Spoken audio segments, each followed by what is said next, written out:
Assalamualaikum warahmatullahi wabarakatuh. Kali ini kita akan bahas tentang bagaimana cara menentukan domain dari suatu fungsi. Untuk contoh yang pertama yaitu tentukan domain dari fungsi f(x, y) sama dengan akar x dikurangi y. Nah, yang kita tahu kan fungsi ini akan terdefinisi itu hanya jika x dikurangi y lebih dari atau sama dengan 0. Kenapa? Nah, karena kan yang bisa dikeluarkan di dalam akar ini itu hanya bilangan, yaitu bilangan yang positif dan 0 saja. Kalau negatif kan tidak bisa. Sehingga fungsi ini terdefinisi hanya jika x dikurangi y lebih dari sama dengan x ini, atau dapat diubah ke x lebih dari atau sama dengan y, atau y kurang dari atau sama dengan x. Nah, maka domainnya adalah semua x, y yang berada di bawah garis y sama dengan x, karena di sini kan y kurang dari atau sama dengan x.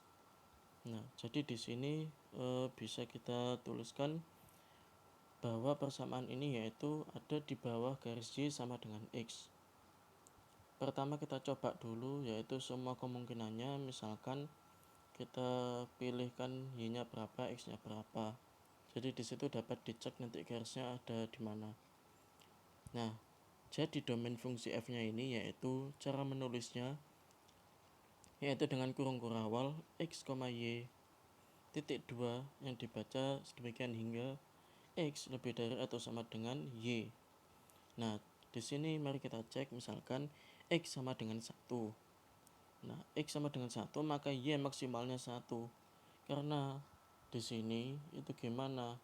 Y-nya nggak boleh melebihi x, yaitu paling tidak sama dengan, karena kan y kurang dari atau sama dengan x, sehingga y-nya maksimalnya 1, boleh 0, negatif 1, dan seterusnya. Y sama dengan 2 tak boleh, karena tadi kan y kurang dari atau sama dengan x.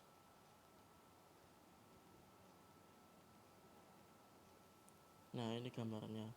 Nah, yang kedua yaitu contohnya misalkan tentukan domain dari fx, y sama dengan cos xy len akar y dikurangi x kuadrat, dan gambarlah. Nah, yang kita ketahui len ini merupakan perwujudan dari logaritma, yaitu len itu sama dengan e log. Nah, karena ada bentuk logaritma maka syaratnya logaritma kan yaitu akar y dikurangi x kuadratnya harus lebih dari 0. Karena di sini nggak boleh kalau 0 atau negatif.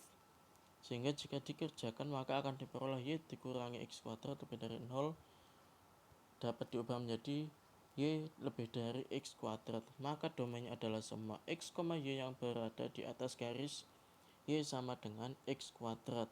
Ya, ini bentuknya kurva lengkung seperti gambar di bawah ini. Nah, kenapa di sini yang dilihat itu cuma yang logaritma atau yang len saja? Dikarenakan itu yang syarat yang utama. Kalau cos x dikali y itu kan tidak sebegitu berarti ya. Kalau misalkan cos disubstitusikan negatif juga bisa, positif bisa, 0 bisa. Sehingga yang harus kita perhatikan yang utama adalah yang bentuk logaritmanya.